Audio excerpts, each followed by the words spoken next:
అందరూ నమస్కారం.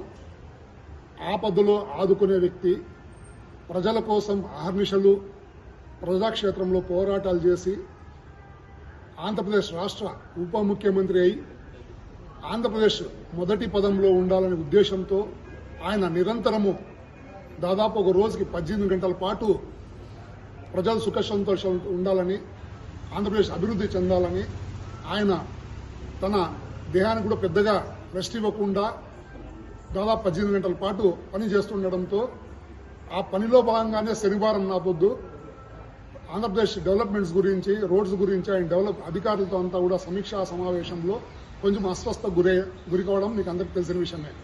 అదే రోజు ఆయనకి శస్త్రచికిత్స కూడా చేయడం జరిగింది. సైనస్ ప్రాబ్లం అంటారు, అంటే లోపల కండ కొంచెం పెరగడము, దానికి బ్రీతింగ్ ప్రాబ్లం రావడము. సో అది కంపల్సరీ సర్జరీ చేస్తేనే ఆయన త్వరగతిని రికవర్ అవుతారని డాక్టర్స్ చెప్పడము, శస్త్రచికిత్స కూడా విజయవంతంగా జరగడం జరిగింది. సో ఆయన అతి త్వరగా కోలుకొని మళ్ళా ప్రజాక్షేత్రంలో ప్రజల కోసము, జన సైనికుల కోసము, ఆంధ్రప్రదేశ్ అభివృద్ధి కోసము అతి త్వరగా కోలుకోవాలని ఈ సందర్భంగా మదనపల్లి శ్రీ ప్రసన్న వెంకటేశ్వర స్వామి ఆలయంలో ఆయన గోత్రనామాల మీద అర్చన చేస్తూ అతి త్వరగతిన కోలుకోవాలని మేమందరం కూడా జనసేన మదనపల్లి ఇన్ఛార్జ్ రామదాస్ అన్న గారి ఆధ్వర్యంలో ఈరోజు ఈ గుళ్ళో పూజలు చేయడం జరుగుతూ ఉంది.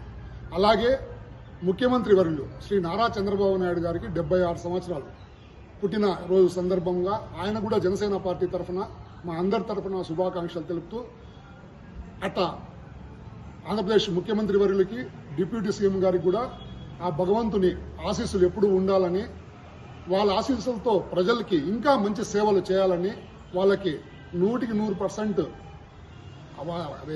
100 సంవత్సరాలు ఆయుష్ కూడా దేవుడు ఇవ్వాలని కోరుకుంటూ ఈ సందర్భంగా ప్రార్థిస్తున్నాను.